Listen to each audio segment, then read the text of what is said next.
everybody. I'm Fernando Salvador, the general chair of the conference, and the guy who has spammed your email during the last weeks with a lot of emails. So for me, it's a pleasure to present our first keynote speakers. He is Bill Orner. I'm going to give you a few details about his bio. Bill Orner is the director of the advanced hardware of GoPro, a manufacturer of small video cameras. Mr. Orner, 30 years in the consumer electronic industry, including working for Philips, Transmeta, MIPS, Lexicon, as well as several startup companies.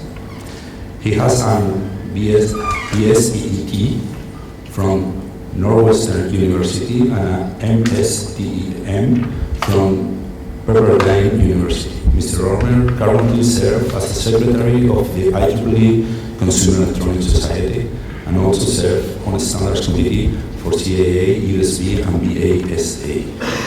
So I think it's a good opportunity. The main topic of the conference, is the future of video applications and GoPro. It's one of the companies that is writing the future of the video application. So the last but not the least, I want to say thank you to Bill. He's my friend from a long time ago to accept the invitation of the conference to participate in the first keynote. So I think it's more interesting the words that Bill is going to talk us. So Bill, it's your time.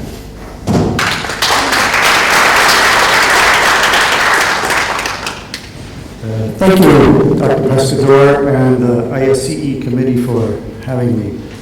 Give me 1 minute here to get my computer running.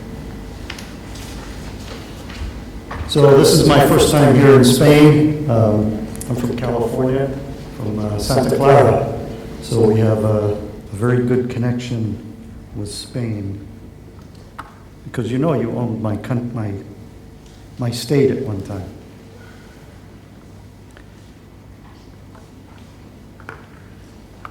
Okay, today I'm going to talk about the explosive growth of first-person video. And I'll explain a little bit about what first-person video is. First, I want to say, when I was asked to present, I wasn't sure what I should be talking about. This topic covers so many social and technical concepts. So today, I'll first discuss the social changes, and then the technology factors that made the growth of first-person video possible. So to begin, we must define what is a first-person video. First-person video allows someone else to experience what I have experienced. First-person meaning from what my eyes saw. There are 3 important factors for first-person video. They are point of view, which is where I'm looking, field of view, the optical capture range that I see, the experience of view, the experience around me when the video is captured. These 3, when combined, creates the immersive experience. So in 1950s in California, Walt Disney created the immersive experience by having people go through mechatronic simulations of different environments. Before video, this was an early effort to create the immersive experience. And for those who've never been, this is Disneyland down here. If you can see my mouse right here. And they have this train ride you'd take your family on. And they go through these caves and tunnels, and they have these mechanical simulations of things that you might see at another time in history. It gives you the feeling like you're actually there.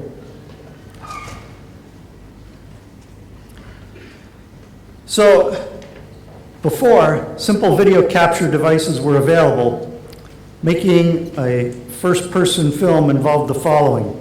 You'd have to have a camera crew to follow you around, kind of like what we have here with our visiting camera crew. You'd have audio recording equipment, an audio technician, you have a person in charge, and then you have to do some post-processing. And this is sometimes what this looked like. This was state-of-the-art for first-person video in the 1970s.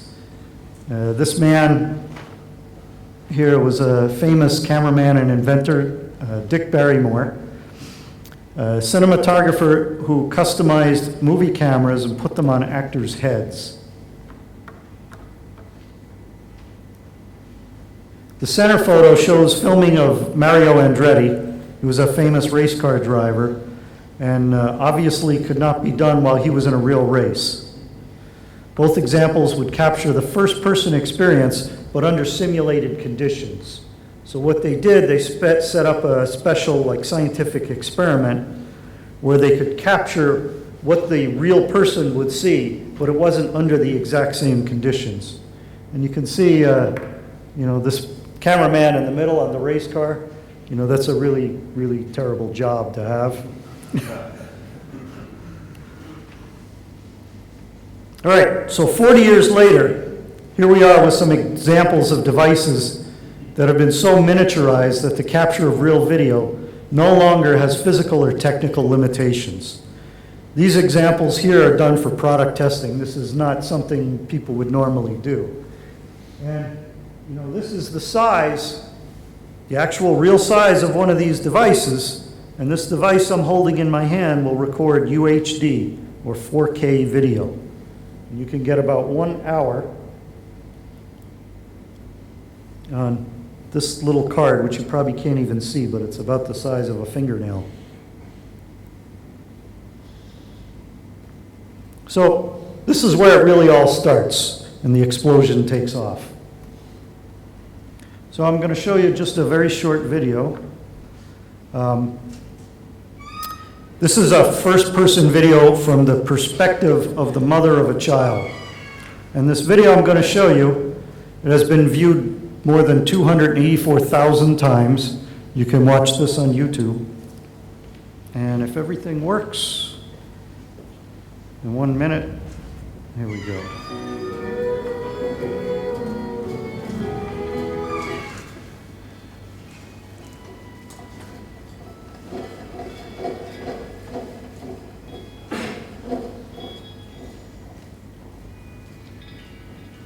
And hopefully this isn't how you're all feeling right now.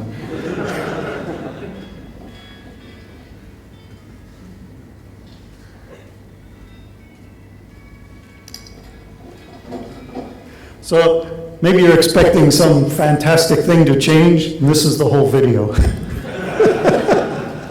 So I'm not going to play the whole thing. I'll stop here. But this video, 284,000 times people watch this. So it gives you an idea of how much change is going on in our society.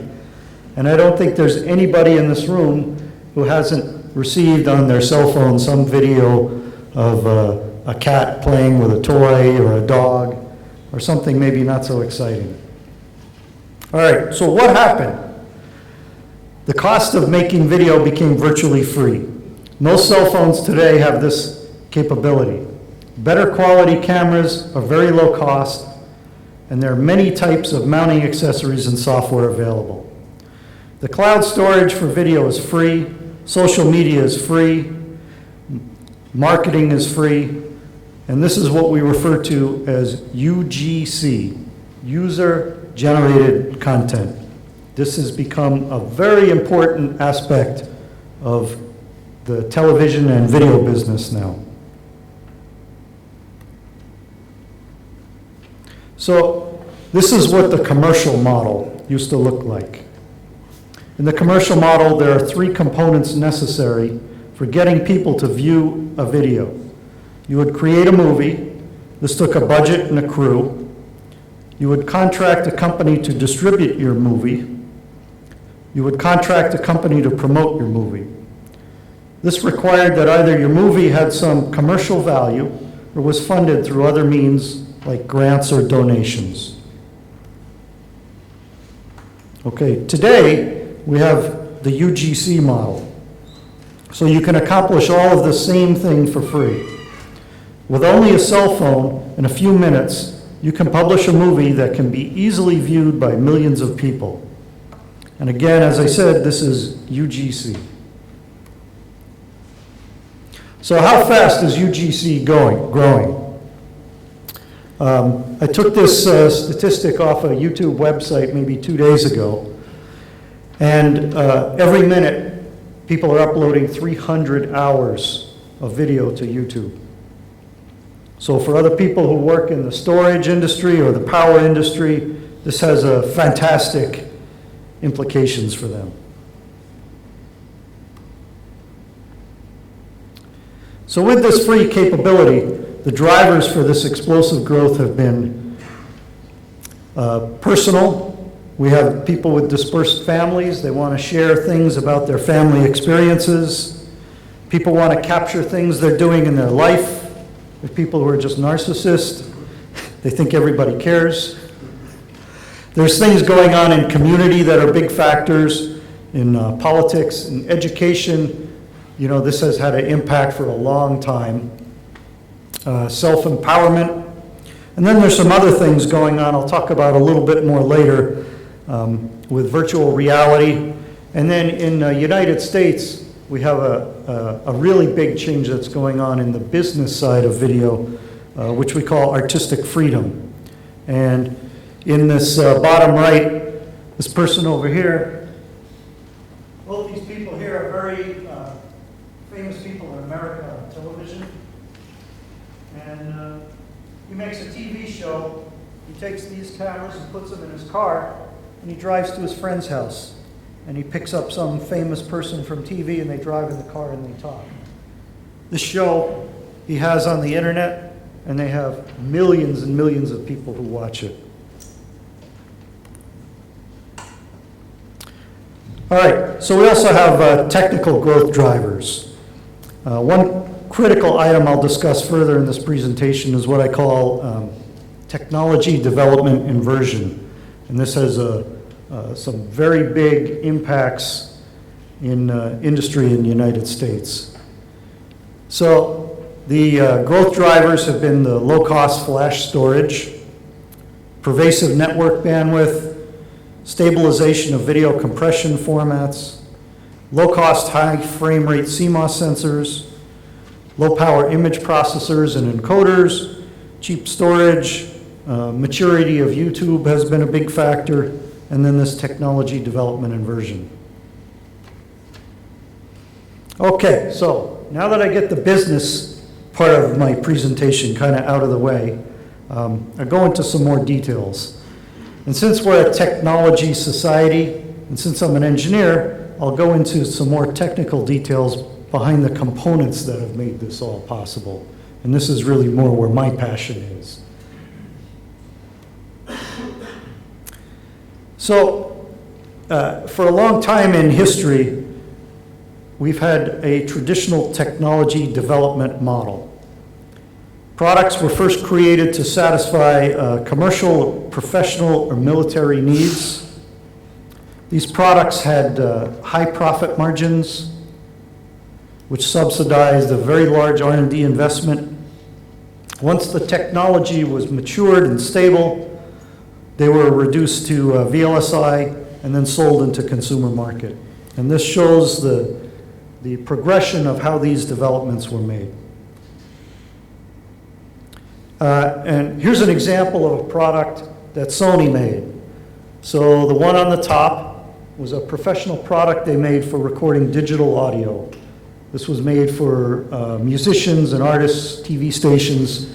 This one was about $30,000. The one on the bottom was Sony's consumer version of the same product, had the same performance. As soon as the top one was stable, they took, you can't see, but behind that door they had maybe 6 circuit boards full of electronics. They reduced it down to 2 chips, and then the device on the bottom sold for about $900. So almost a 30-to-1 reduction in the cost. And then this is another more famous example, again from Sony. The far product over there was sold for TV and news companies. And then from the technology developed for that product, it was reduced into the Handycam, and this was made for the consumers. And again, this followed this traditional development model. So now we're experiencing something called technology inversion, where this whole thing is turned upside down. The electronic integration required to produce a professional product is too big to use traditional early stage development methods. Therefore, the consumer products have to go immediately into VLSI, which requires huge investment. Typically in the United States, it's more than $30 million today to design one highly integrated chip that's used in these consumer products. What this means is the professional products have to repurpose devices that were made for consumer. So where we had the professional product first, and then it migrates to consumer, now we have the consumer product first, and the professional market has to figure out how to take components from that consumer and use in a professional version. And then, of course, here's an example. Both these cameras do 4K video. Okay, this is one of them right here. The other one you can see is much bigger. And they both use similar image sensors. The big camera obviously has some other user interfaces that were added that are required by cinematographers. The small camera doesn't. So inside this is an ultra-high definition 4K image sensor used by both consumer and professional cameras. The production volume for the consumer market makes the professional market possible. The professional camera uses what we call in America cherry-picked or top of distribution range units. So it's not totally clear here on the screen. Well, that's very unclear right there. But that sensor in the red circle, the factory that makes those, they're making more than 1 million units a month. And from those 1 million units a month that they make, they pick out the best of those, which we call cherry picking. It's the top of the Gaussian distribution, and then they use those in the professional products. So processing 4K video takes a lot of compute power. Each frame of video requires more than 16 processing steps before it ever even gets to MPEG compression. And typically the processor has a throughput of more than a gigabits per second. The silicon to do this, it used to consume more than 50 watts. And today it's under 3 watts. So inside this little camera, we're processing at about a gigabits per second, as I mentioned. And there's a tremendous amount of work that has to be done to each frame of video before it even gets to the MPEG compressor. And one of the big factors because of this in this consumer market is you have to do a lot more processing because you don't have a professional person running this. You know, over here we have a professional camera person who knows how to control the camera. This one you just take, you strap to your head or your body, and then you expect that it works well.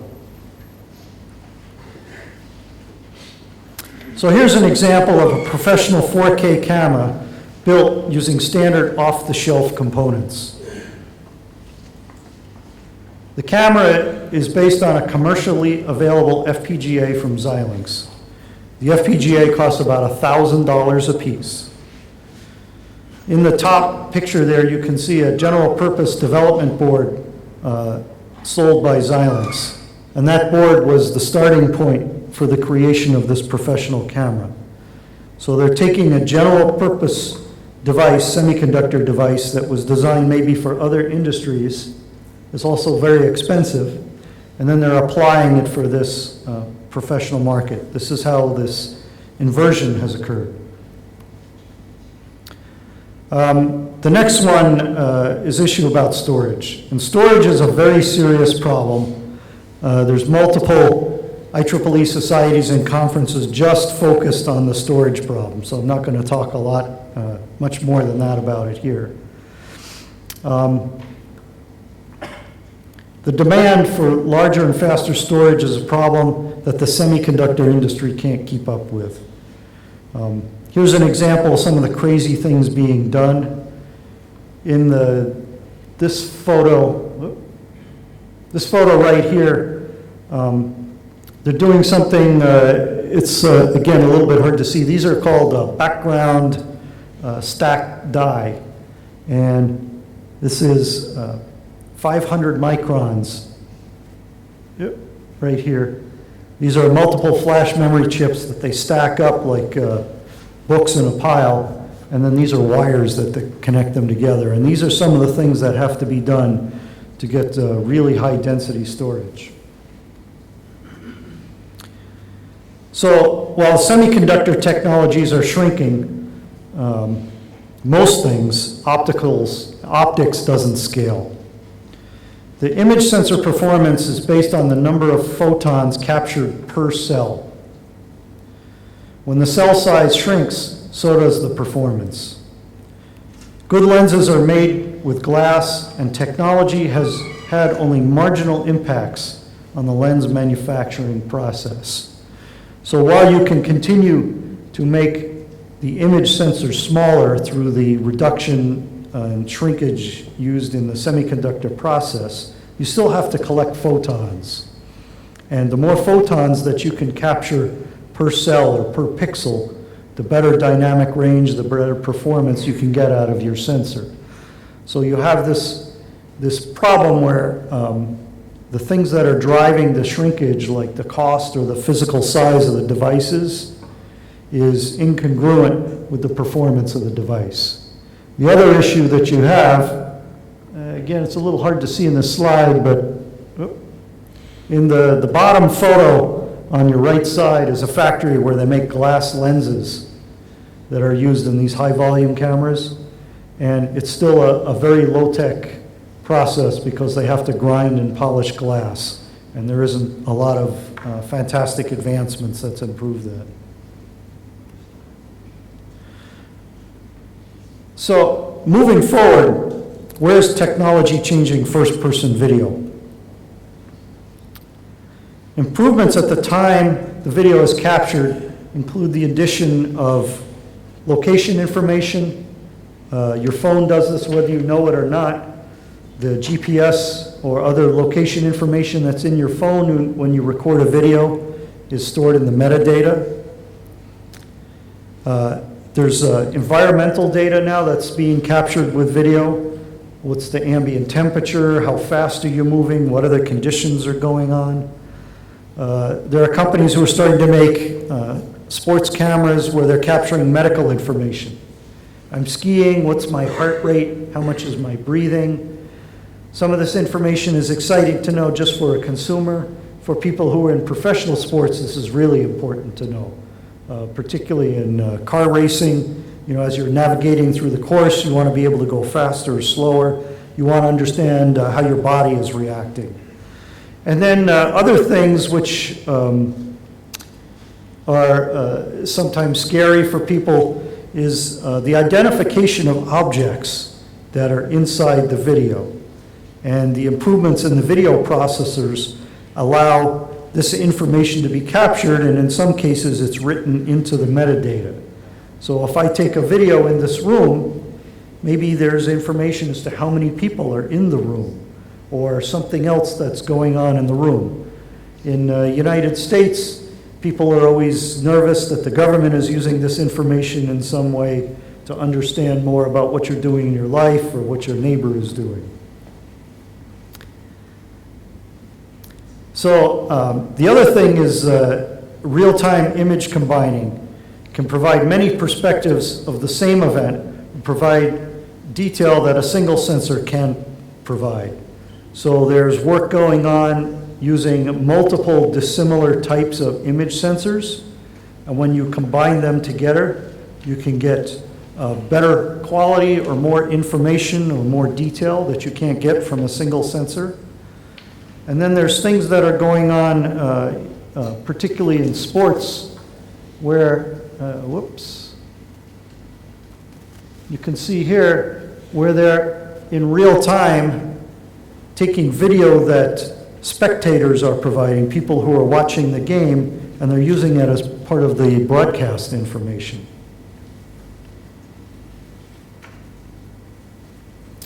So these improvements generally enhance the mass usability of user-generated content. And again, here's some examples.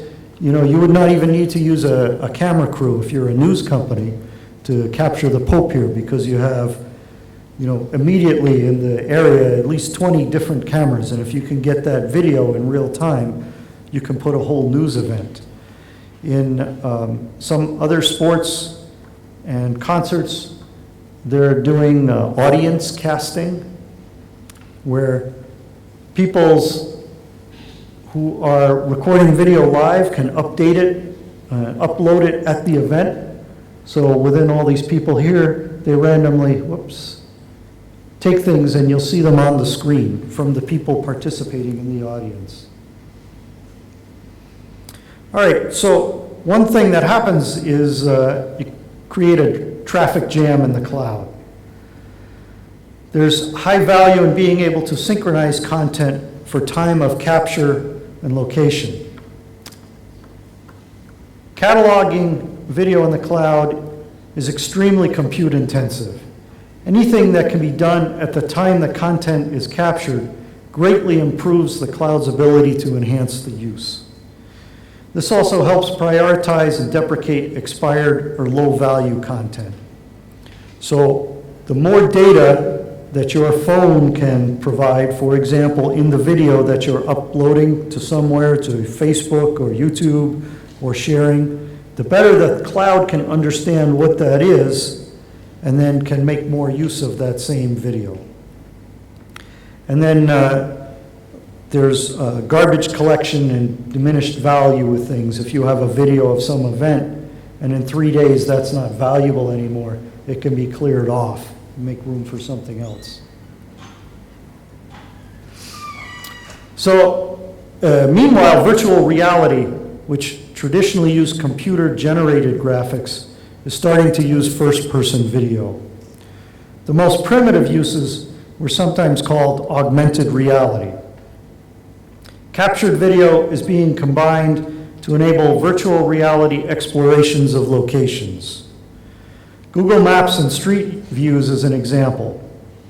Expiration times ensure the images reflect the current appearance of a location. And this goes back to my comment in the previous slide.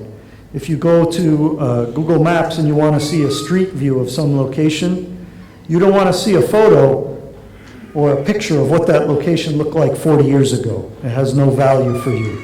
You want to see very recently. A few weeks ago, Google announced 2 projects, Jump and Assembler, as extensions of their cardboard project. And I don't know if people here are familiar with the Google Cardboard project, but this is a very low-cost virtual reality product that they have. It's literally made out of cardboard. You put your cell phone in it, and it has 2 holes for your eyes, and then as you look around, you can see video pan around.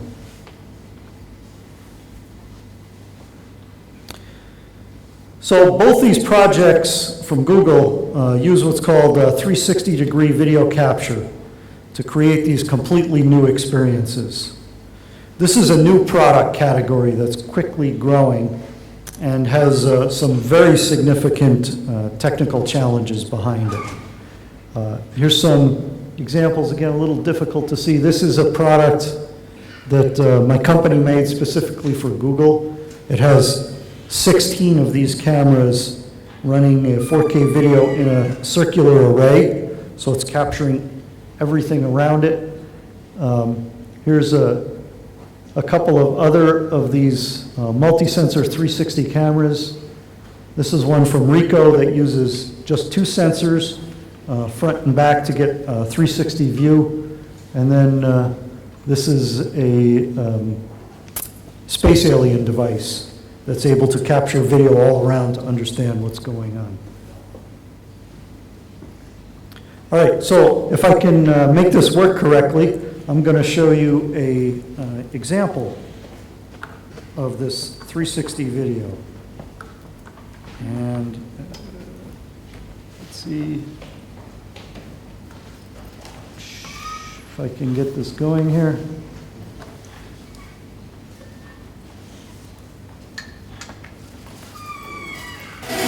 Okay. The quality's not so good on my laptop.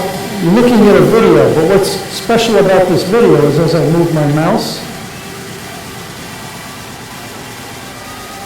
this is a custom player that was built for YouTube, where you're seeing a clip of a complete 360 video. And you can see I'm not making this up. This is, you can look up, you can look down. Oops.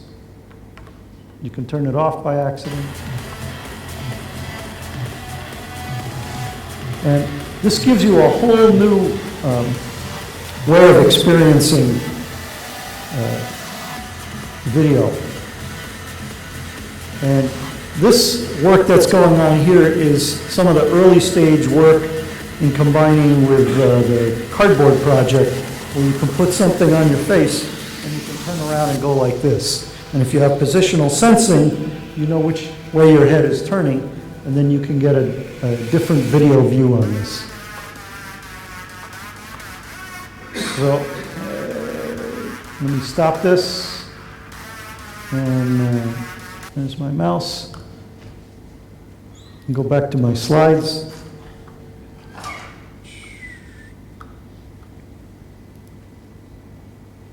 So that's a very early demo of what's going on with 360. And there's a lot of companies putting a tremendous amount of R&D into optics and video processing. And the thing I don't mention here in the slides, and I'll just tell you verbally, is that the work that you have to do to combine the edges of video that comes from multiple sensors is phenomenally processing intensive. So there's tremendous work that has to go on to do that, and it's going to take years and years of hundreds of engineers working on this to improve this technology. A few things, there we go. A few things I want to say about how technology has progressed. So where video started from is, it was a great accomplishment just to be able to compress and record digital video. And then we added metadata on top of that. Times, locations, other information about. And then we improved real-time video correction. So for each frame of video, we can do things like adjust color in the room, do some very dramatic changes to compensate for bad lighting, noise improvement, things that manage defects that are in the image sensors so you can't see that in your video. Then things were added like detection of simple objects. We've all seen autofocus with face detection. That's a very mature technology. And now beyond that, we're doing detection of complex objects. You can take a video of something and it can detect that there's a bicycle in the video because of the shape of that. And that information can be put into the metadata of the video. This is going to enhance things like search. You could say, I want to see videos of people riding bicycles. And already there's some data that the search engine has. There's another really fantastically exciting area in photogrammetry, where you can do the extraction of 3D information. This is another area where through user-captured video, you can start to be able to generate maps of the interiors of buildings. There's also many companies who are working on technologies to measure clothes from pictures. So I want to order shoes, or I want to order pants online. I can take a picture of myself like this, and it can figure out my size just from the picture. And then in the virtual reality demonstrations I showed you, you want to have a user-controlled playback experience. And there's a company, very famous company here in Spain that does video production for motorcycle racing. And they're working on technology where they're going to capture the races in 360 video, and then you can go on your computer and you watch the race, and you can look in any direction you want. And that, when you multiply this across many millions of people watching it at the same time, is really, really a fantastic capability. So I'm going to show a video. Before I get to that, I just want to make a couple of acknowledgments. I'm not going to read all these names.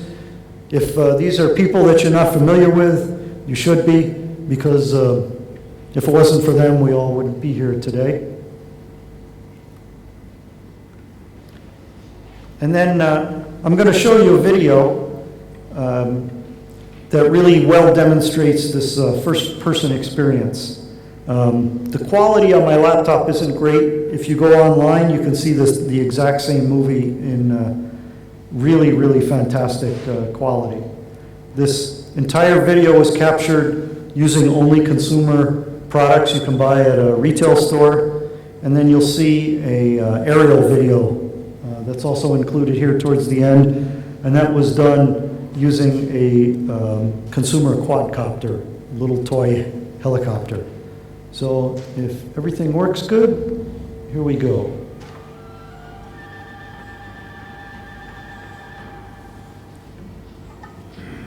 Let's see, can we get the audio up a little more? Okay.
That's the toy quadcopter.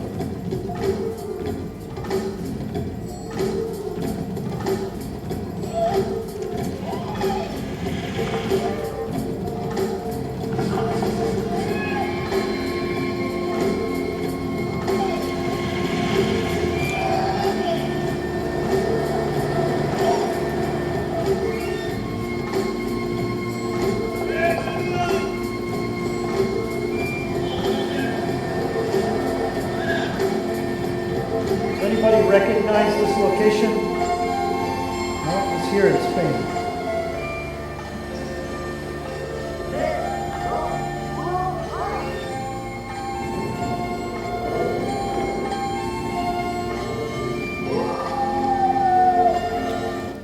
Okay, so that whole video used maybe about $1,000 worth of equipment to make that.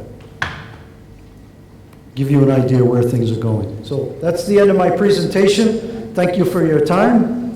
Thank you for coming to the conference today.